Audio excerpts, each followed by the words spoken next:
938 Live. This is Talback. Would you be less willing to express your views on policy issues in public if it looks as if your view is the minority view? Well, you're not alone. In fact, in this case, you would probably be in the majority, especially when it comes to communicating online. A study by the Pew Research Center involving some 1,800 adult participants in the U.S. has found that the spiral of silence exists as much online as in person. The spiral of silence refers to the phenomenon where one opinion becomes dominant as others who think their view is in the minority don't speak up. In fact, for some people, the inclination to disagree with the majority is much less in cyberspace than in person. The Pew Research study asked people about their willingness to discuss former National Security Agency contractor Edward Snowden's controversial leaks. 86% said that they would discuss the issue in person. However, only 42% said they would post it, or rather post about it, on social media sites such as Twitter and Facebook. And get this, of the 14% who were reluctant to discuss the issue in person, only 0.3% said they would take their views online. So it appears that social media doesn't really imbue this sense of freedom among those who were reluctant to express their views in the first place.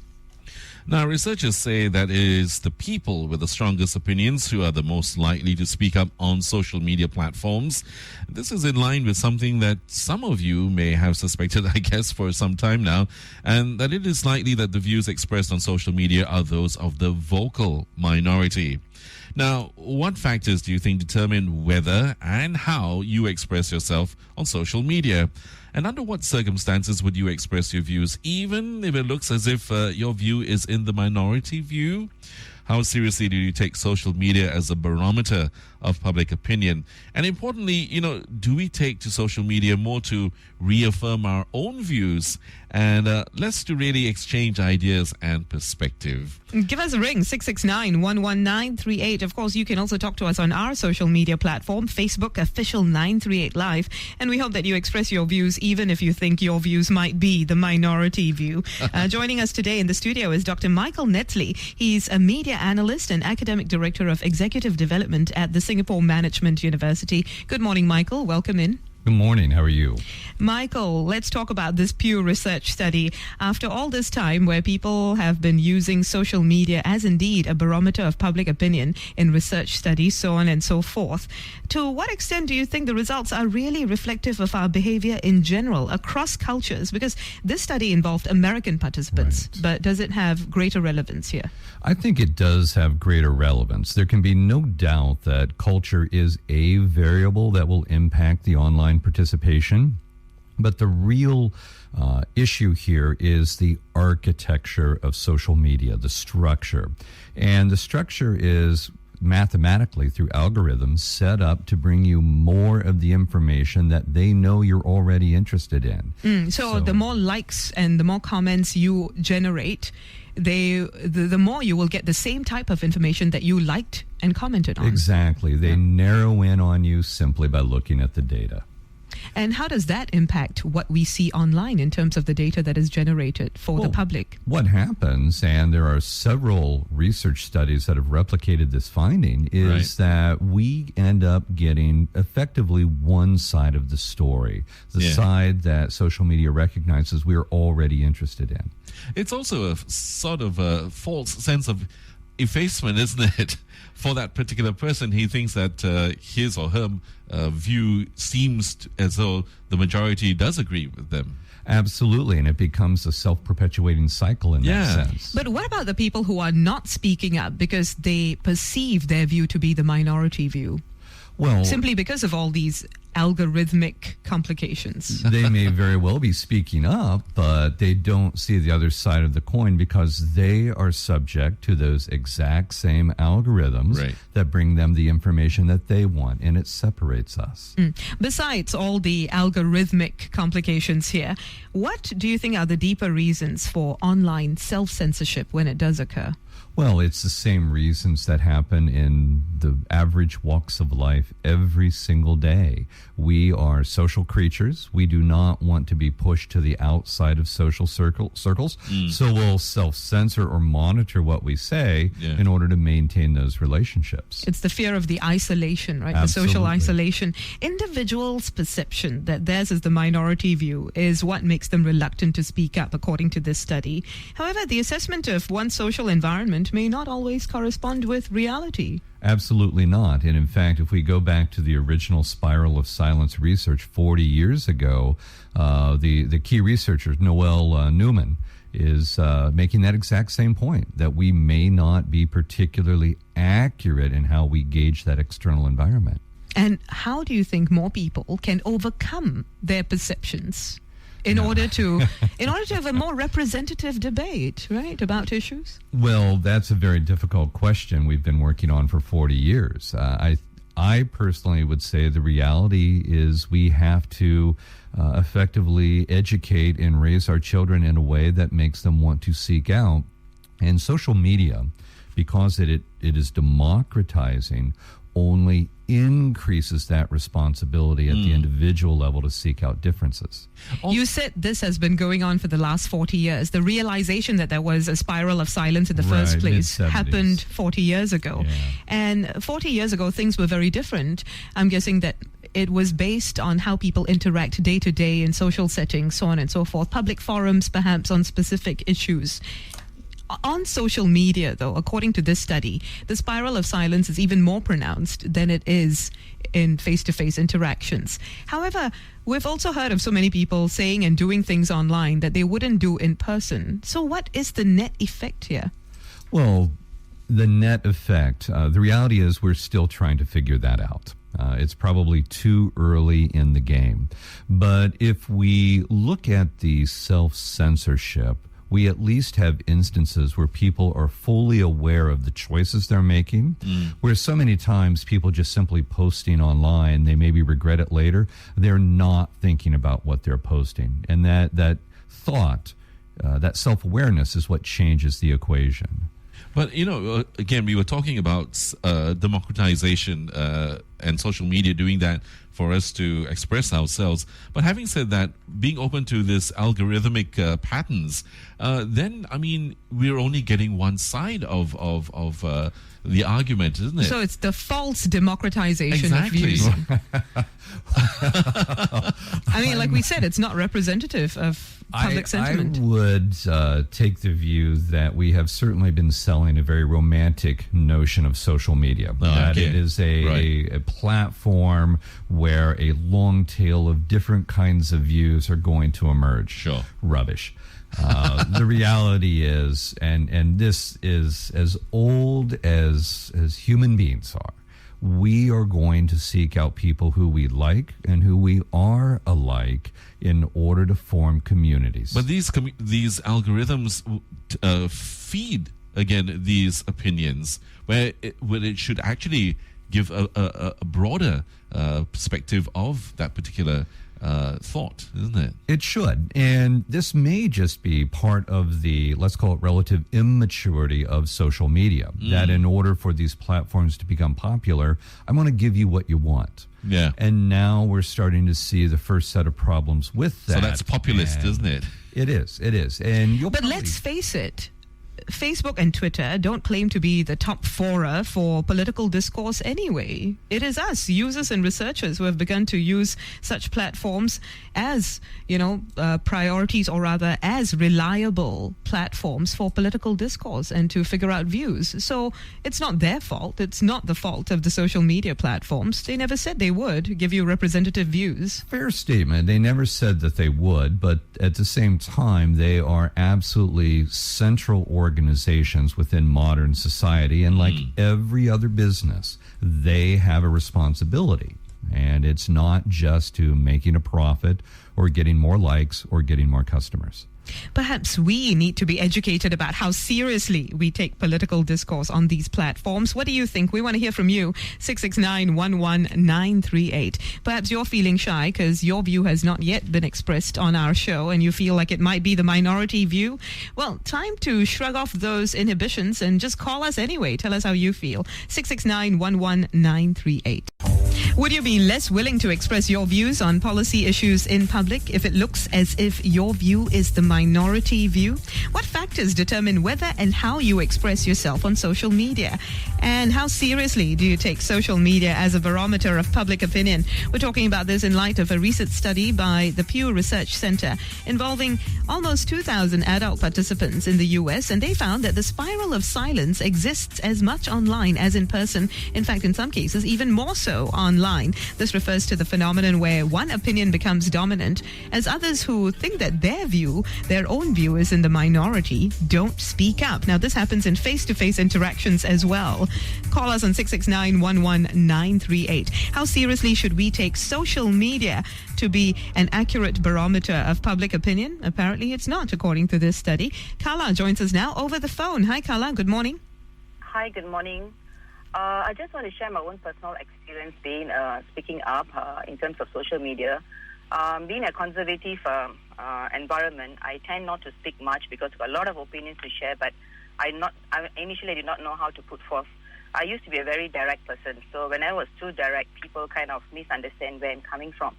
So it took me many years to realize that you need to be tactful in delivering what you want to deliver. To actually polish up my skill in speaking. So I took this 93.8 platform since 1998 to actually a platform for me to speak up my views. Excellent. I'm glad we were there for you. Yeah. Yes. I must say thanks to you all, because this is a platform I took my courage to at least start off somewhere to see what I can actually voice out. And apparently it has been good because it has actually given me the kind of courage to put it in a manner that is more appropriate. I think speaking tactfully, it's one of the areas that actually most of us lack in being an Asian society. We tend to be very direct. So even now, can you be tactful? The other perspective now I'm seeing is the person who's listening, they're also a bit fixated in what they want to hear. So basically, it has to be two-way. When we are tactful, and the other person has to be very open to listen to where we're coming from, or even to matter of clarification, and that will actually enhance the whole process of understanding the communication in a very effective manner. I hope we've been doing that for you as well, that we've been listening to you and responding appropriately. Yeah, definitely. For 93.8, I have no issues about it. Okay, but Kala, I would like to know on social media, how have you adapted to using it, or do you just not use it to express your views on policy issues, for instance? I actually now started using it because after many years of cultivating this, how to put it in a very tactful, listening to all aspects. There might be some aspects I might not know, but then again, even I happen to say something not appropriate, I think you kind of guide us to see where we're coming from. The questions that you ask is very important. So the very important is the other party must be able to come up with skillful questions to make us deliver the point in a very clarity manner. And this is one point I realized a lot of people lack the skills in asking the appropriate questions, asking the right questions to guide the other person to express their views. Thank you very much for that, Kala. I think people have to be interested in finding out more about each other's views, whether on social media or on platforms such as our radio show when you call in. Thanks for telling us about how you learned to do it better. But I think this goes towards digital literacy, doesn't it? Absolutely. Society needs to catch up with how these various media work, whether or not they are reliable in terms of garnering public opinion, how we treat and process such information as well, decorum on social media platforms like what Kala was talking about too. What do you think, Mike? Absolutely. And I think Kala made a fantastic point that it's not just about us learning how to express ourselves well, which is the digital literacy. Sure. But also you've got to have an audience that's willing to listen. And I think it's that second part that we can do a better part of raising our children, helping our families understand just what it means to be literate in this digital age. It's not the same literacy that you and I received when we were growing up. And she made a point that people want to hear what they want to hear. It's already Yeah. preconceived. Confirmation sense. bias, in a sense. You look Exactly. for information that confirms what you believe and what you think anyway. Exactly. However, considering that the algorithms play a big part here in terms of what you are presented, how far can digital literacy on our part really go? We'll talk about that when we continue. Would you be less willing to express your views on policy issues in public if it looks as if your view is the minority view? What factors determine whether and how you express yourself on social media? How seriously do you take social media as a barometer of public opinion? Well, according to a recent Pew Research Center study involving almost 2,000 adult participants in the US, it's found that the spiral of silence exists as much online as in person. This refers to the phenomenon where one opinion becomes dominant as others who perceive their view to be in the minority don't speak up. What do you think? Has this affected you in the way you communicate on public policy issues? Do you even take social media seriously, and should you at all? Dr. Michael Netsley is a media analyst and academic director of executive development at the Singapore Management University. He joins us today. Now, Michael, earlier you mentioned how digital algorithms can skew what you see online, even on your social media platforms. And we've known this for years. Everything is pretty much skewed. We talked about digital literacy. To what extent do you think digital literacy, a big part of it, should include how social media perhaps is not representative of public sentiment at all? I think it absolutely should. And we are... Then what's the point of talking about such things online? Well, the data is not skewed in a literal sense. What we're looking at is data that's representative of a particular population, not representative of a nation as a whole. Yeah, and I think professional researchers would use various channels, would use data from various channels in order to come up with what they would say is representative of the whole population. Absolutely. A company like Nielsen would use a very broad sample. Yes. But do people like you and me, not you because you're a researcher too, but me and say some of my callers, do we really need to know all of this? Well, you do need to know it because it is the world that we live in today. And the question is, how are your children or your family members going to thrive and survive in this world? Right. And if you rely only on what the Facebook newsfeed gives you, it's a very narrow view of the world. Exactly. And especially as a result of the study and a look into the spiral of silence over the last few decades has shown, especially if what you see online is determining how you are responding and how you are expressing yourselves. Give us a call, 669-11938. Tell us how you feel about this. Do you even bother to speak your mind on social media? Or do you sometimes feel it's a lost cause because most of the views that you see render you to be the minority and you'd rather not? Let's see what Vic has to say about this. Hi, Vic. Good morning. Yeah, good morning. Birds of same feathers will flock together. So the digital haze is actually facilitating this flock of birds to actually grow. So therefore what happens is you have an obvious slanted view on most of the topics. And I think one way to actually overcome this would be to have this the traditional parts to be open, like your talk show, because that is going to bring in people from different groups of people. Then you have the newspaper. I'm not talking about the digital newspaper. And therefore, the other form of channel will actually allow to give more diversified view. Thank you very much for that, Vic. However, Michael, isn't it true that the spiral of silence exists everywhere, even in face-to-face interactions? Absolutely is. It's that social pressure to fit in that causes us to self-censor. Yeah, so if it exists all round in social settings, in political forums, dialogue sessions, whatever, how then do researchers go about actually getting views that might be representative? Very simple answer, that what you seek is a randomized sample. So we want to make sure that we get people from all walks of life into our research population. Now, that's where the social media differs. Social media is not designed to give you a randomized view of the world. But you see, I'm just concerned about the impact this has on individuals who then don't speak up, and their views may never ever get heard, even if you manage to overcome the algorithms of it, because some people are just not vocal to begin with. And on top of it, if they are faced with all these views that seem to be the majority view, that minority view may never get heard in as large a way as the other views are being heard. So how can really this be overcome so that there is a more free and honest exchange of views on any platform? Okay. Getting the information and sharing your views, I think, are two different questions. And Vic had some great advice. Seek out different media channels. Make sure you read different print sources in addition to what comes through your social media newsfeed. Also, adjust the social media newsfeed to bring in diverse news sources. But the other side of that is teaching people to speak up. And this is that notion of civic responsibility that has been around for at least 2,500 years. And social media is simply reminding us how important this is. Give us a call, 669-11938. Let's see who's joining us now. S.Y. Tan. Hi, Mr. Tan. S.Y.? S.Y., are you there? Apparently we've lost S.Y. We've got another Mr. Tan joining us now. Hi, Mr. Tan. Good morning. Hi, good morning. Good morning, sir. What do you think? Yes, I think the results of the study is hardly surprising. I think it's human nature to want to appear to be right and good at all times in front of the public. And this is why we have the phenomenon called the groupthing. So whenever it comes to surveys and polls, whether done online or offline, it tends to be biased and not completely reflective of the sentiments on the ground. And this social media animal has this powerful multiplier effect when where a video can get broadcast far and wide, whether is it be positive or negative effects.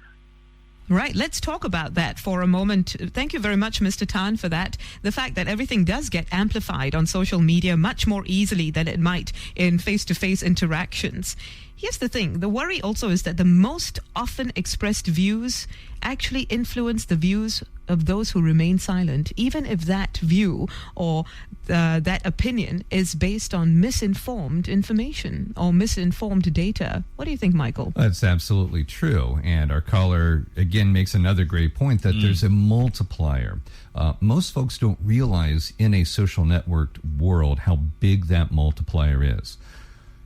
In theory, one person can influence in a statistically significant way 155 people. Wow. That's power. So when you get misinformation or incorrect information in there, and this starts then being passed from a friend to a friend to a friend, this can very rapidly change our perception of the world in a way that's not always good. So media agencies actually need to be very, very careful about the sort of information that is put online there, and they've got to really verify things right down to the dot, really. Right, and media agencies are no different than individuals. Absolutely. Because there's so much pressure for you to be the first to get the news out. Sure. And people want to be the first to get the news to their friends that this can spread rapidly before there's any correction. You see, anyone on social media needs to understand that they as individuals also have such responsibilities, right? Absolutely, and that goes back to digital literacy. What is your responsibility to this network and as a member of society? How do you think more can be educated? Through what means? I don't think there's actually an easy answer there. This is something... I think the schools in Singapore are trying. Schools, churches, families, businesses. I think they have more responsibility here than they're openly talking about right now. But it's going to be a multi-sector response, and that is the only way you're going to get this done. You mentioned businesses, and obviously social media platforms are also used in marketing efforts in a big way. We talk about it often on our show as well. So what role do businesses play here? Well, businesses play a role in helping their own employees and their customers understand how these channels work. And to say that these channels are only for marketing or only for lead generation or only for customer service and people to speak back is partially true but incomplete. And they, as members of society, they have a responsibility here the same way they have a responsibility with environmental challenges, homelessness, or poverty. Every segment of society must deal with this. Although businesses, I think, are also banking on the fact that those with the minority view, or those who think they have the minority view, won't say much about, say, their brand, so on and so forth. So all they need to do is generate one lead who's vocal and likes a lot and is very engaged on social media to say, hey, this brand is really great. Exactly. And all that will spread like wildfire, whether or not it's true, right? Right. Well, look at the Ice Bucket Challenge, the one that's going Yeah. around now. This started off as either dump ice on your head or write a check. And in a matter of days, this has turned into nothing more than people dumping ice on their head over social media. And they may not even be writing that check. Right. Because it was either or. So it means that the more people do the Ice Bucket Challenge, the less money is going to the ALS Foundation. Well, it should have meant that in the first place, right? Well, exactly. But And now it's totally distorted. totally distorted, yes. Well, if you're concerned about what you're seeing on social media, how totally distorted that might be, it's time to educate yourself. After all, as I always say, I don't think Facebook and Twitter claim to be the top fora of a political discourse anyway. And if you're going to use it as such, you also need to be very discerning about the type of data you get from there, whether or not it really is a representative view. Whose views are they? Thank you so much for joining us today, Dr. Michael Netsley, media analyst and academic director of executive development at the Singapore Management University. Thank you so much for all your phone calls today. We'll take a look at some of your social media comments on our platform, Official 938 Live, as the day goes on. In fact, tomorrow we'll be reading you some comments. Here is a taste. Jason Tan says that all views on social media indeed have to be taken with a pinch of salt. Usually, they are dominated by a few aggressive vocal minority that will bully their way to silence alternative views. That's how Jason Tan feels. Tell us how you feel on Official 938 Live.